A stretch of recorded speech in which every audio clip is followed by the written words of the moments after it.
এই কেকটা ছিল টোটালি সারপ্রাইজ একটা কেক, আর কেকটা যাবে ধানমন্ডি 15A-তে। আর আপু অর্ডার করছিল কেকটা। আপু যখন কেকটা অর্ডার করে তখন প্রথমেই বলে দিছিল যে আপু আমি একটা কেক অর্ডার করতে চাই, কেকটা টোটালি সারপ্রাইজিংলি যাবে একজনের কাছে, আপনাকে ঠিকানা দিয়ে দিব, আপনি কেকটা বানায় সেই ঠিকানায় শুধু পাঠিয়ে দিবেন। কনভারসেশনের একটা পর্যায়ে আপু জানাইলো যে আমার কেকের প্রাইসটা তার বাজেটের থেকে একটু বেশি হয়ে যাচ্ছে, যার কারণে আপু অর্ডারটা করে নাই। ঠিক যখন কেক নিবে তার 4-5 দিন আগে আপু আবার আমাকে নক করে যে আপু আপনার কাছ থেকে কেকটা নিতে চাচ্ছিলাম। তখন আমি বললাম আচ্ছা ঠিক আছে আপু, তাহলে কিছু টাকা অগ্রিম পেমেন্ট করে দেন। তো আপু বলছে যে আপু একদম যেদিন কেক পাঠাবেন তার একদিন আগে আমি ফুল টাকাটাই পেমেন্ট করে দিই। আর আপুটা ঠিক কেক যেদিন নেবে তার আগের দিন নিজে থেকে আমাকে কল করছে যে আপু আপনার কোন নাম্বারে বিকাশ করতে হবে, নাম্বারটা দেন। পরে আমি নাম্বারটা আপুকে দিলাম, ফুল টাকাটা আপু বিকাশ করে দিছে।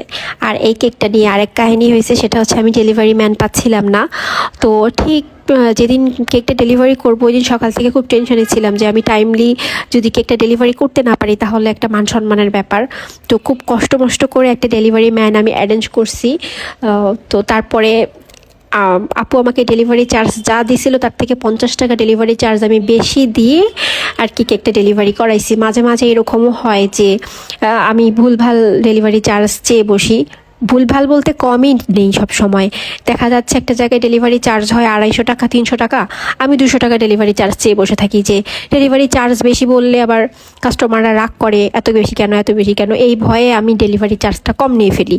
আর যখন ডেলিভারি বয়দেরকে দেই তখন 50 টাকা নিজের পকেট থেকে ভরে দিই। এই বিষয়টা সবসময় আমি করে থাকি। যাই হোক, আপুটার হচ্ছে খুব দেখলাম এক্সাইটেড এই কেকটা পাঠানোর জন্য। আপু অনেক বেশি এক্সাইটেড ছিল এবং বলেও ছিল যে আপু যখন কেকের ভিডিও করবেন অবশ্যই ভিডিওটা রেকর্ড করে পেজে আপলোড করবেন। তো আসলে আমিও তো এটাই আমার কাজ, কেক বানানো আর ভিডিও করে পেজে আপলোড করা। এটা যদি আপু এক্সট্রা করে নাও বলে দিত তারপরেও আমি কেকটার ভিডিও করতাম এবং পেজে আপলোড করতাম।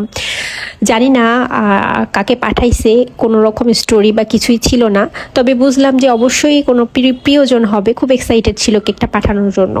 আর এই একটা ডেকোরেশনই আপু ডিজাইনই পছন্দ করেছিল, আমার পেজেরই একটা ডিজাইন।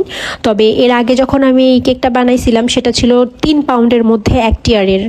তো ওই কেকটা অনেক বেশি হাইট ছিল, আর হাইট কেকে এই ধরনের ডিজাইনগুলো অনেক বেশি সুন্দর লাগে। আর এটা ছিল 1 পাউন্ডের একটা কেক, আর 1 পাউন্ডের কেক তো খুব একটা হাইট হয় না, তো সেই জন্য ডিজাইনটা খুব একটা ফুটাই তুলতে পারি নাই। তারপরেও এই ডিজাইনটা আমার পেজে আপলোড করার পরে সবাই অনেক বেশি পছন্দ করেছে। তবে এই ডিজাইনটা আমি অনেকবার রিক্রিয়েট করেছি, এই ডিজাইনটা সবার অনেক পছন্দই হয়। কিন্তু এই কেকের পিকচারটা যখন আপলোড করেছি এটার থেকে সাড়া বেশি পাইছি।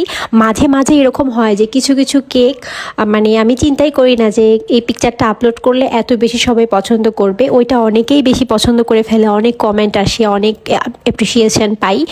আর মাঝে মাঝে কিছু কিছু কেকে অনেক বেশি এক্সপেকটেশন থাকে যে কেকটা অনেক বেশি সুন্দর হয়েছে, আপলোড করার পরে হয়তো সবাই অনেক বেশি কমেন্ট করবে। ঠিক ওই কেকগুলোর পিকচারে খুব একটা রিচ করে না, খুব একটা কমেন্টও পড়ে না। যাই হোক, কথা বলতে বলতে কেকের ডেকোরেশনটা অলমোস্ট ডান। তো আমি কিছু সাদা কালারের রেনুর মতো করে দিয়ে নিচ্ছি। আর কেকের মধ্যে যদি একটু গ্রিনের টাচ না থাকে তাহলে কিন্তু ভালোই লাগে না। আমি সবসময় বলি যেখানে ফ্লাওয়ার থাকবে সেখানে অবশ্যই পাতা রাখতে হবে। তো এই কেকে আমি একটু প্যালেট নাইফ দিয়ে সবগুলার ডালের সাথে একটু করে পাতা লাগাই দিচ্ছি। এটা আসলে হাতের একটা টেকনিকই বলা চলে। পুরো কেকটা কমপ্লিট করার পরে আসলে অনেক বেশি সুন্দর হয়েছিল। আর এর মাঝে আমি আরেকটা কাজ করেছি, সেটা হচ্ছে কেকের উপরে যদি আপনারা একটু খেয়াল করেন দেখবেন যে জায়গায় জায়গায় সাদা কালারের ক্রিম দিয়ে একটু গোল গোল করে ডটের মতো দিছি। আসলে এটা দেওয়ার একটা কারণ ছিল, সেটা হচ্ছে আমার কাছে বড় বড় সুগার বলগুলো ছিল না, কিন্তু এই কেকের ওপরে বেশ ভালো পরিমাণে সুগার বল অ্যাড করতে হবে, ছোট বড় মিক্স করা। তো আমি আমার সুগার বলের ডিব্বা থেকে সবগুলা বড় বড় সুগার বল কোন যেন কেকের মধ্যে ইউজ করে ফেলছি। তো পরে ভাবলাম যে একটু বড় সুগার বল যদি 2-4টা না থাকে তাহলে তো ভালো লাগবে না, যার কারণে আমি হুইপড ক্রিম দিয়ে একদম গোল গোল করে যাতে সুগার বলই মনে হয় এরকম করে ডেকোরেশনটা করেছি। মাঝে মাঝে জিনিসপত্র না থাকলে একটু টেকনিক খাটাইতে হয়। তো আমার ভিডিওগুলো যদি আপনাদের কাছে ভালো লেগে থাকে তাহলে অবশ্যই লাইক, কমেন্ট এবং শেয়ার করে দিবেন। আজকের মতো এই পর্যন্তই, সবাই ভালো থাকবেন, দেখা হয়ে যাবে অন্য কোনো একটা সুন্দর কেক ডেকোরেশনের ভিডিওতে। আল্লাহ হাফেজ।